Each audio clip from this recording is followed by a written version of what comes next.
नमस्कार, नमो नारायण भक्तों, स्वागत है आप सभी का हरतालिका तीज व्रत भाद्रपद मास के शुक्ल पक्ष की तृतीया तिथि को हरतालिका तीज कहते हैं।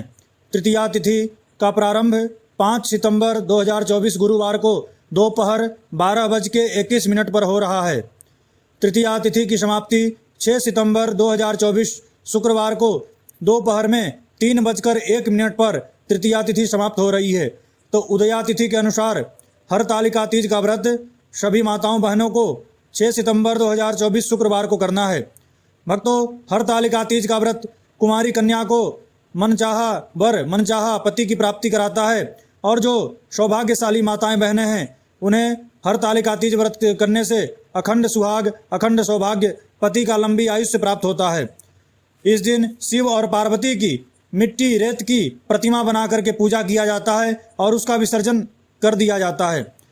पूजा का जो शुभ समय है वह 6 सितंबर 2024 शुक्रवार को सुबह में 6:02 से लेकर के 8:33 तक पूजा का यह शुभ समय रहेगा। पूजन काल की जो यह अवधि है वह 2 घंटा 31 मिनट है। कई जगहों पर सूर्यास्त के बाद प्रदोष काल में शिव और पार्वती का विशेष पूजा होता है। अलग अलग राज्यों में अलग अलग सूर्यास्त का समय है। लगभग 6:30 बजे से लेकर के 7 बजे के अंदर सूर्यास्त सभी राज्यों में हो जाएगा। सूर्यास्त से लेकर के 48 मिनट के अंदर प्रदोष काल रहता है। तो प्रदोष काल में माता शिव और पार्वती का पूजा कई प्रांतों में किया जाता है। हरतालिका तीज के शुभ अवसर पर कुछ विशेष शुभ योग बन रहे हैं। इस दिन चित्रा नक्षत्र है, रवि योग है, शुक्ल योग है। यह अत्यंत शुभ माना गया है।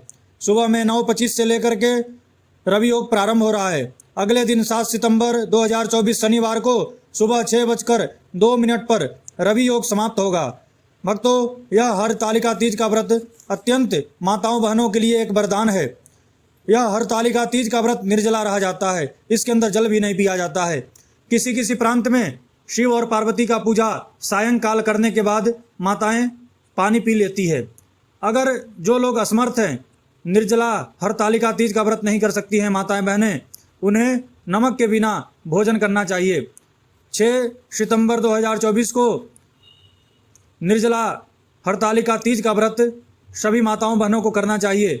जो निर्जला व्रत न कर सके तो वराह भगवान धरती माता को कहते हैं कि जो स्त्री नमक के बिना भोजन करती है तो उसे पति का अखंड आयुष्य प्राप्त होता है। हरतालिका तीज के बराबर ही उसे फल प्राप्त होता है।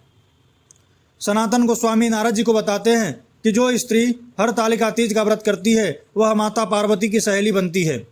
हरतालिका तीज का व्रत रजोधर्म पीरियड्स काल में भी किया जा सकता है। बस रजोधर्म पीरियड्स काल में माताओं बहनों को भगवान का पूजन नहीं करना चाहिए। उस स्त्री, उस माता बहन के निमित्त में कोई भी घर का सदस्य भगवान का पूजा कर सकता है, शिव पार्वती का पूजा कर सकता है। मन में संकल्प में बोल देना है कि मैं उनके निमित्त, उनके जगह पर मैं पूजा कर रही हूँ या कर रहा हूँ। भक्तों, हरतालिका तीज का व्रत अत्यंत श्रेष्ठ है और माता पार्वती और शिव का विशेष कृपा प्राप्त कराने वाला है। तृतीया तिथि में माता पार्वती का जन्म हुआ था और तृतीया तिथि में ही माता पार्वती का विवाह हुआ। इसलिए माता पार्वती को यह हरतालिका तीज का व्रत अत्यंत प्रिय है। सभी माताओं बहनों को हरतालिका तीज का व्रत करना चाहिए। मैं आप लोगों को एक विशेष उपाय बता रहा हूँ। जो माताएं बहनें निर्जला हरतालिका तीज का व्रत करना चाहती है उन्हें 5 तारीख को रात्रि में जो मिश्री आता है वह मिश्री को जल में डाल करके भिंगा दीजिए और उसके अंदर नींबू निचोड़ करके पी जाइए। यदि आप यह प्रयोग करती हैं तो आपको प्यास नहीं लगेगा।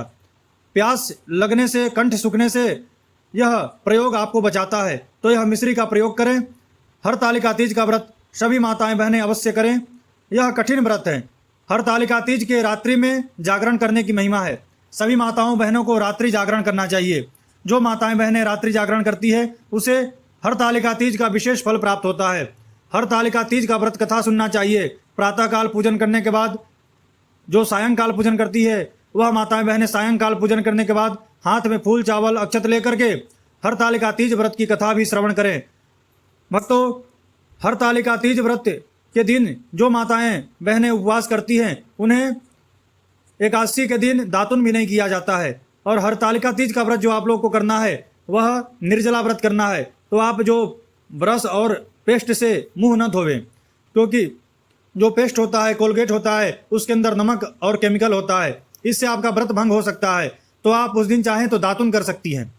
निर्जला एकादशी में अथवा कोई भी एकादशी में दातुन करने की भी निषेध है। दातुन भी नहीं करना चाहिए, पर हरतालिका तीज व्रत में आप चाहें तो दातुन कर सकती हैं। हरतालिका तीज का व्रत शुक्रवार को है।